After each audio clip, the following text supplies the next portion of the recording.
Сәлеметсіздер ме, құрметті өнерсүйер қауым? Бүгін мен сіздерді сұлулық пен әсем бояулары үйлескен белгілі суретші Камил Муллашевтың шығармашылығымен таныстырамын.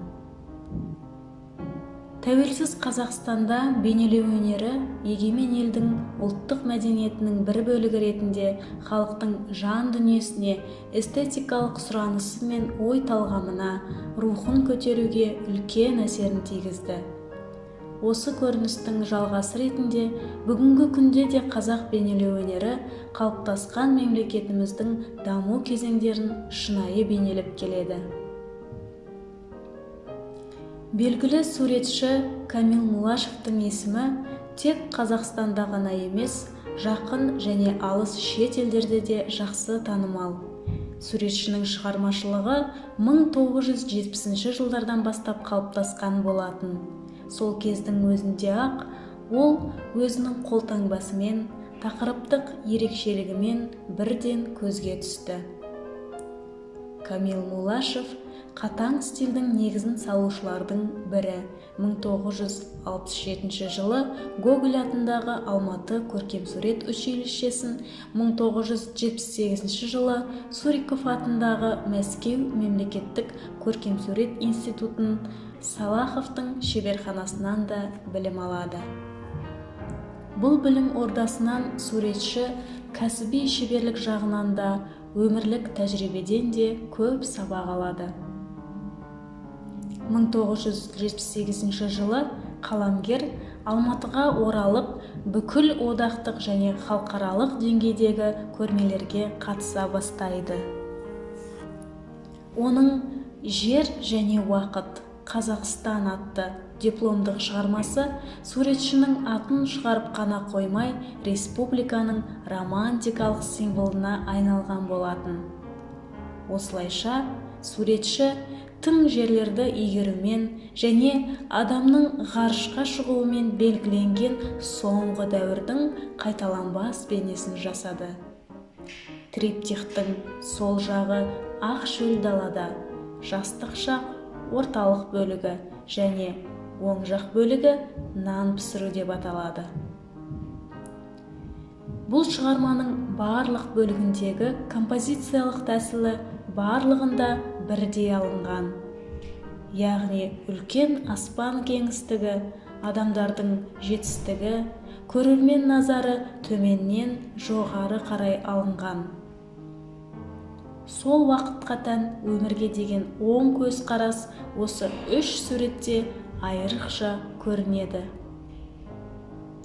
Ішіндегі ең танымал болған орталық бөлігі жастық шақ картинасы суретшіні бірден арнайы танитын шығармасына айналды.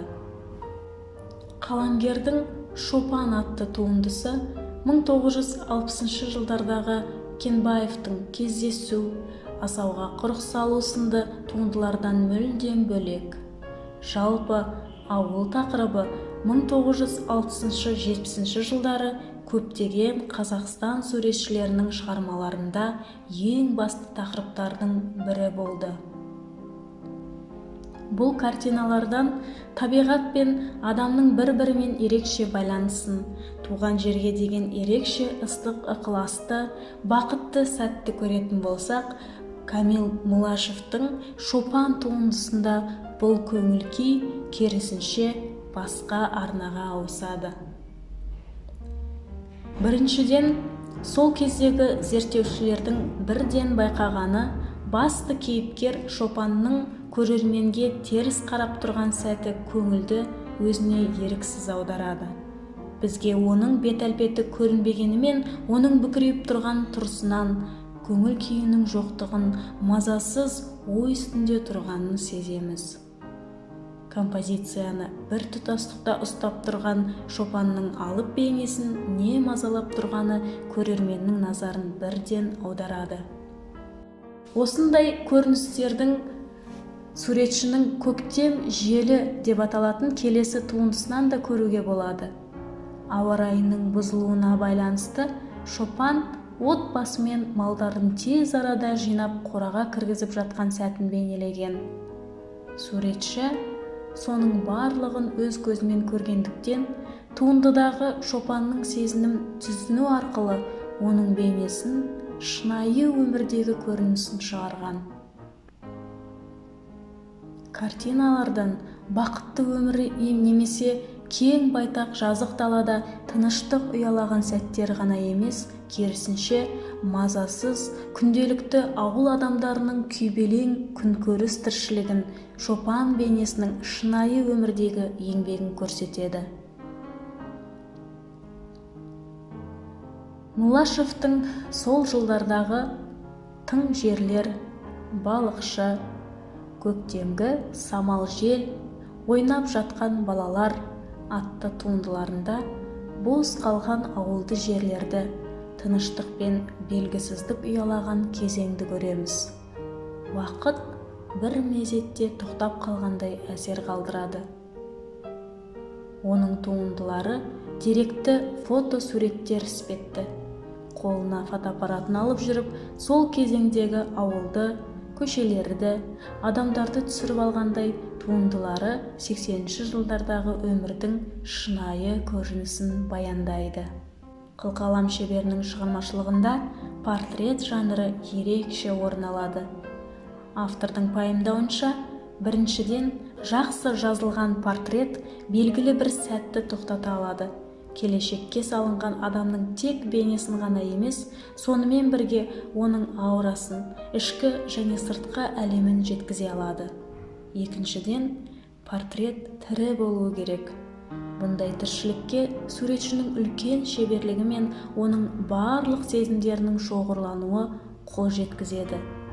Кенепкердің портреттерін бейнелеуіне байланысты бірнеше топқа бөлуге болады. Бірінші топқа оның отбасына арналған жеке портреттеріне, әкемнің портреті, баламның портреті және сүйікті әйелімнің портреті, сонымен қатар автопортрет атты туындыларында суретші тек бір ғана адамды ала отырып, оның сыртқы келбеті мен сол адамның жеке қасиеттерін ашуға тырысады. Тек өзінің автопортретін шеберханасында өзінің әртүрлі эмоция мен идеяға толы кеңістігінде, шығармашылыққа толы жеке әлемінде ұсынады.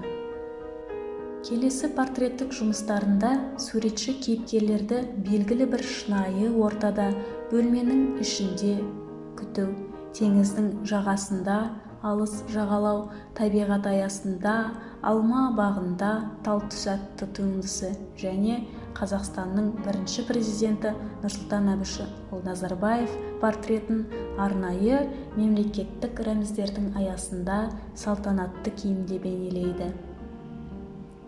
Ал үшінші топтағы портреттерге тарихи тұлғалар, Абылай хан, ақын Сараның бейнелері және дәстүрлі киімде әсем әшекей бұйымдарымен ерекше нәзіктікте орындалған ұлы дала аруларының портреттеріне Сүйінбике, Евразия Қыпшақ қызы бейнелерін жатқызуға болады. Бұл портреттер ерекше мәнерде тегіс әрі анық болып келеді. Олар 15-16 ғасырлардағы батыс шеберлерінің жұмыстарын еске түсіреді. Бұның себебі Камил Мулашев Мәскеу қаласында оқып жүрген кезде Эрмитаждағы батыстың қайта өрлеу кезеңіндегі суретшілердің техникаларымен жете танысады және олардың бояу мәнеріндегі құпияларын зерттейді. Сол кезде қолданған техникаларын осы портреттерде қолданғанын айтады. Уақыт, тарих, ғасырлар туралы естелік ұғымдары әрбір адам үшін белгілі бір өмір кезеңінде маңызды бола бастайды.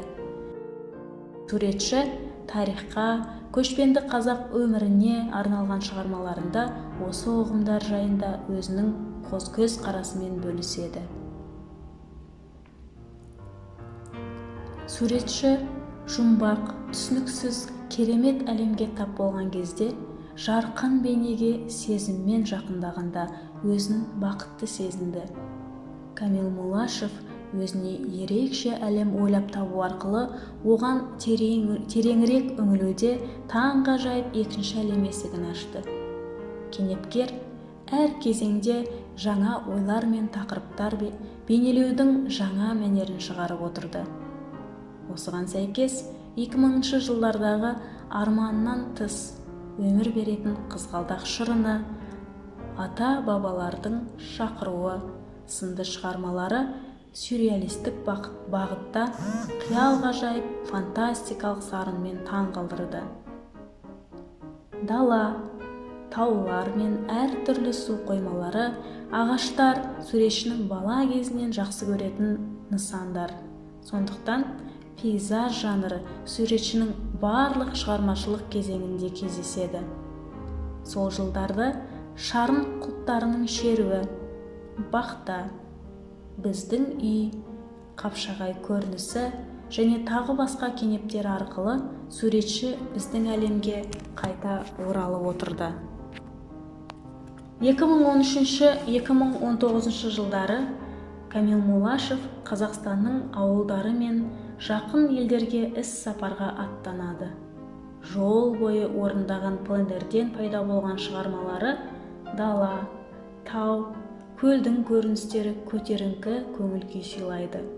Мысалы, Армениядағы шуақты күз, Ыстықкөл жағасындағы тал түс, Мерке таулары және тағы басқа кенептерінде ашық аспан, қанық жарқын салтанатты түстер суретшінің табиғат сұлулығын тамсана бейнелегенін көруге болады. Бүгінгі күнде де суретшінің өмірі шығармашылыққа толы. Камил Мулашевтың қазіргі кездегі кенептері де таң қалдырмай қоймайды. Суретші кенептерінің басым бөлігі космос тақырыбын қозғайды. Назар аударып тыңдағандарыңызға рахмет.